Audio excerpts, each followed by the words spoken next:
Welcome back to AM Northwest, here to help us manage our time better so we can find more joy. We welcome back psychologist Dr. Goli Sadibachi. Good to see you again. Great to be back. All right, let's talk about this because it seems like every day, where did the time go? Absolutely. How did I run out of time? I had all these things on my to-do list and I didn't get them all done. But you talk about, first of all, that it's important to break things down. Exactly. So there's this new paradigm coming from the coaching world, and so it talks about 3 simple steps. And I really like it because it's not too complicated. Okay. So the idea is... I like not complicated. Exactly. We want simple. So you have work. Work is anything that brings you joy and money. And then you have spirit time, which is what replenishes the soul. And then you have buffer, which is everything else. Okay, wait. So work, which is anything that brings you joy or money. Both together sound good. Okay, and then there's buffer. And there was something else. Spirit. Spirit, okay. Exactly. So what can happen, Helen, is a lot of times we think that something is work or spirit, but it's actually buffer. Buffer is oftentimes one of the biggest categories. And when we feel run down and burnt out, it's because we have way too much buffer in our lives. What is buffer?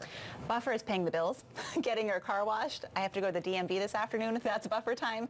So all the things that are taking away from your time and eating away at it bit by bit.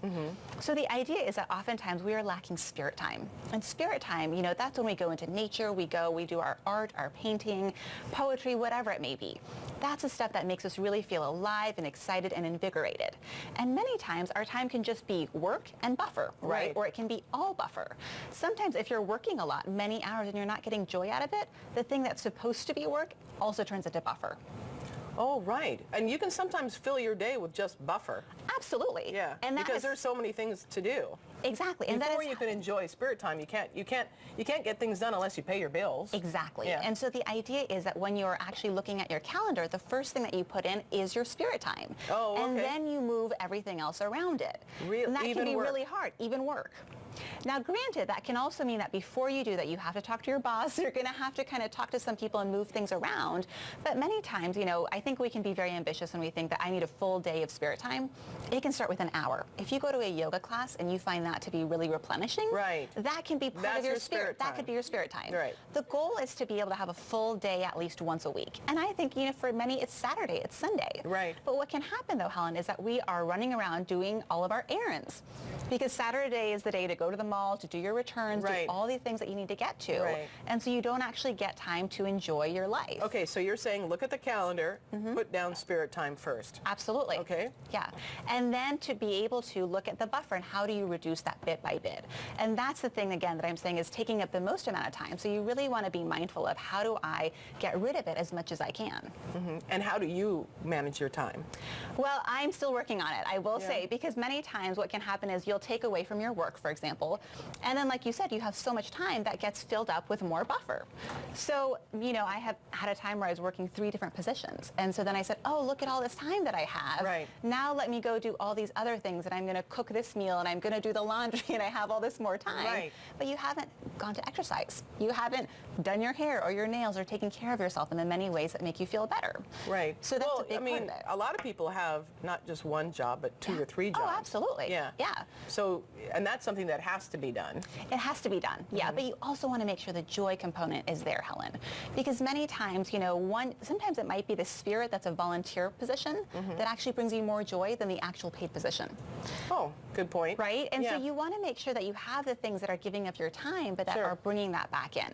Okay, you have a time management chart. I do, yes. Explain how it works. So the time management was developed by Stephen Covey many years ago, and we see this all the time. And so the idea is we look at, are things urgent or not urgent, and then are they important or not important? And so what can happen is, so for example, you have laundry to do, right? The laundry may be important, but it's not urgent. Laundry is important, yes. Right, but let's say you're doing your sheets, and you have a spare set of sheets in the bedroom, right? So it's not urgent. But as it comes time for laundry, then it may move into the other part of the quadrant. I see. Right? Yeah. So email is a great example. Email is one of those things that can be not important, or it can be very important depending on what it is. And our sense of urgency, that's the big thing to think about here that I think is key, Helen, is a lot of times, for example, I'll get an email in my inbox and I act like it's the biggest thing in the world. Oh yeah, me too. Right? Yeah. But then when you take a step back, it's not urgent at all. And you don't really need to give them an answer right away. You don't. And we put so much pressure on ourselves to make sure that we're doing doing all this stuff. Right. I use this quadrant a lot with the high schoolers that I work with, and I say, okay, what is the most important and what's least important? A lot of times, for example, final exams might be a month away.